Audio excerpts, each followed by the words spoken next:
mon bien-aimé me parle. Voyez, amis, les progrès de la grâce, et remarquez les degrés de la complaisance divine. Faites attention à la ferveur et à la finesse de l'épouse. Avec quel regard vigilant elle observe la venue de l'époux et discerne ensuite tous ses mouvements. Il vient, se hâte, s'approche, elle là, regarde, parle. Aucun de ces mouvements n'échappe aux ailes de l'épouse, ni ne prévient sa connaissance. Il vient dans les anges, il se hâte dans les patriarches, il s'approche dans les prophètes, il est là, dans sa chair incarnée, il regarde par les miracles, il parle dans les apôtres. Ou encore on peut dire, il vient dans un sentiment et dans une intention de miséricorde. Il se hâte par son empressement à secourir. Il s'approche en s'humiliant lui-même. Il est là pour ceux qui sont présents. Il regarde vers ceux qui viendront.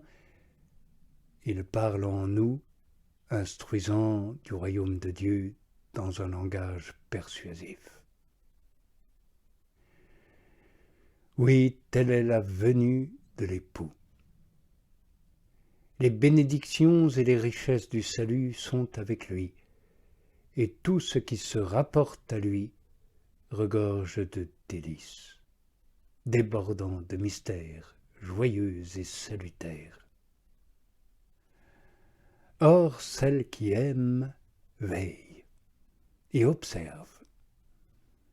Heureuse l'âme, en effet, que le Seigneur trouvera en train de veiller. Il ne passera pas outre, ni ne s'écartera d'elle, mais s'arrêtera et lui parlera, et lui dira des paroles d'amour. Il lui parlera comme son bien-aimé. Ainsi tu peux lire « Mon bien-aimé me parle ». Oui, bien-aimé, lui qui vient pour dire des paroles d'amour et non de reproche. L'épouse n'est pas de celles qui sont justement réprimandées par le Seigneur parce qu'il savait bien interpréter le visage du ciel, mais n'avait point connu le temps de sa venue. Elle qui est si fine et si prudente et très vigilante, l'a aperçu de loin lorsqu'il venait et a remarqué qu'il bondissait dans sa hâte. Elle l'a observé avec la plus grande attention, tandis qu'il sautait par-dessus les orgueilleux pour s'approcher par l'humilité d'elle si humble. Enfin, lorsqu'il se tenait debout et se cachait derrière le mur, elle ne l'a pas moins reconnu. Elle s'est aperçue qu'il regardait par les fenêtres et par les lucarnes. Et maintenant, en récompense d'une si grande ferveur et d'une si pieuse sollicitude, elle l'entend parler. Certes, s'il avait regardé sans mot dire, ce regard aurait pu être inquiétant et paraître un regard d'indignation plutôt que d'amour. C'est ainsi qu'il regarda Pierre sans lui adresser la parole. C'est peut-être pour cela que Pierre pleura, parce qu'il le regarda en silence. L'épouse, au contraire, puisqu'elle a mérité de recevoir la parole de l'époux après son regard, non seulement ne pleure pas, mais se glorifie, en s'écriant dans la joie « Mon bien-aimé me parle ». Tu vois que le regard du Seigneur toujours le même en soi, n'a pourtant pas toujours la même vertu, mais se conforme au progrès de chacun. Aux uns, il inspire la crainte, aux autres, il apporte plutôt la consolation et l'assurance. Ainsi, il regarde la terre et la fait trembler. En revanche, il a regardé Marie et a répandu en elle la grâce. Il a regardé, dit-elle, l'humilité de sa servante. Voici que désormais toutes les générations me diront bienheureuse. Ce ne sont pas là les paroles de quelqu'un qui pleure ou qui craint, mais celles de quelqu'un qui se réjouit dans l'action de grâce. Ici, il a regardé l'épouse de cette même façon.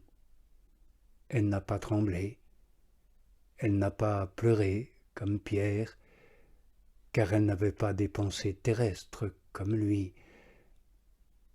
L'époux a mis la joie dans son cœur, car il a attesté par ses paroles la profonde tendresse de son regard.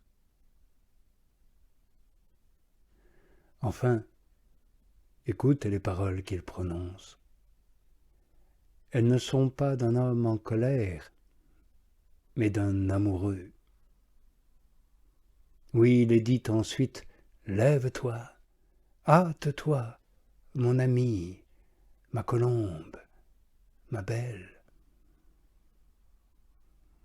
Heureuse la conscience qui mérite de s'entendre dire ces paroles.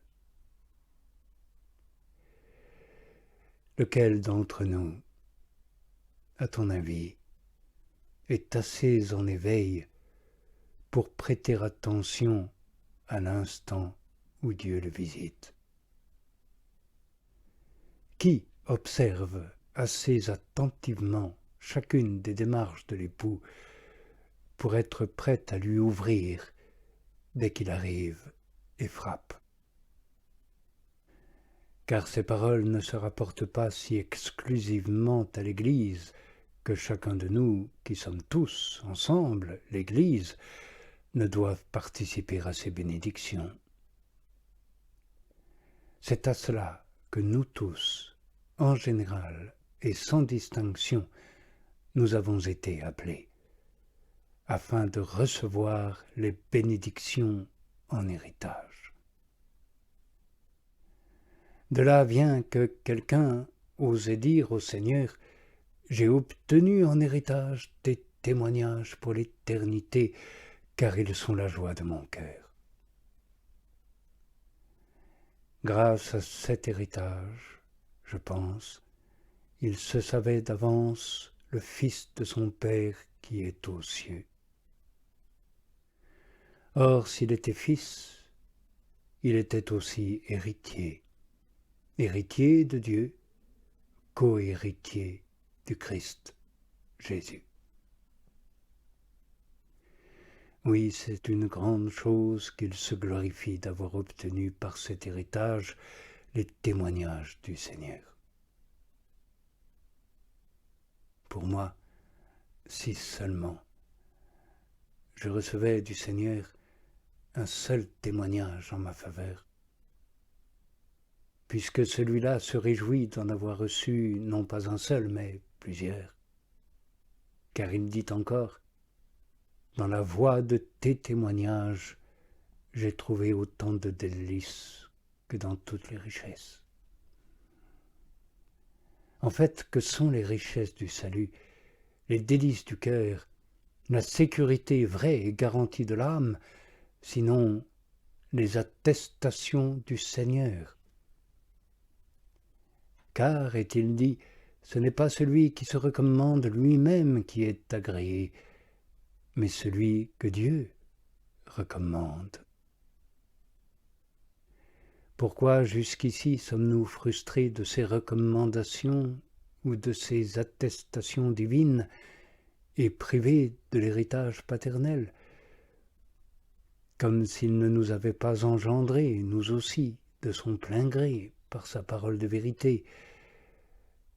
Nous ne gardons aucun souvenir d'avoir été ainsi recommandés par lui, ni d'avoir reçu de sa part aucun témoignage en notre faveur. Où est ce que dit l'apôtre ? L'Esprit même de Dieu rend témoignage à notre esprit qui sommes fils de Dieu. Comment serions-nous fils si nous sommes privés d'héritage ? Notre dénuement lui-même nous accuse de négligence et d'incurie. Imaginons que l'un d'entre nous, selon la parole du sage, applique son cœur entièrement et parfaitement à veiller dès l'aube près du Seigneur qui l'a créé et à supplier en présence du Très-Haut, qu'en même temps, selon le prophète Isaïe, il s'emploie de tout son vouloir à préparer les voies du Seigneur, à rendre droit les sentiers de son Dieu, si bien qu'il puisse dire avec le prophète « Mes yeux sont toujours tournés vers le Seigneur, et je gardais le Seigneur toujours présent devant moi. » Oui, est-ce que cette âme ne recevra pas la bénédiction du Seigneur et la miséricorde de Dieu, son Sauveur ? Oui, elle sera certes visitée fréquemment et n'ignorera jamais le temps de sa visite. Bien que celui qui visite en esprit vienne en cachette et à la dérobée, comme un amoureux très pudique. Mais lorsqu'il est encore loin, l'âme bien vigilante l'apercevra grâce à son esprit bien disposé. Aussitôt elle découvrira toutes les démarches que l'épouse, nous l'avons montré, avait remarquées avec autant de finesse que de netteté dans la venue de son bien-aimé, puisqu'il dit lui-même « Ceux qui veilleront dès le matin pour m'attendre me trouveront ». Cette âme reconnaîtra le désir de l'époux qui vient en hâte. Lorsqu'il se rapproche et lorsqu'il sera là, elle s'en apercevra aussitôt.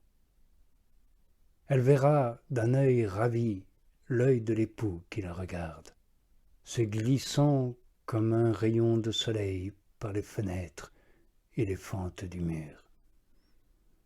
Enfin, elle entendra les paroles d'exultation et d'amour lorsqu'elle sera appelée amie, colombe, belle.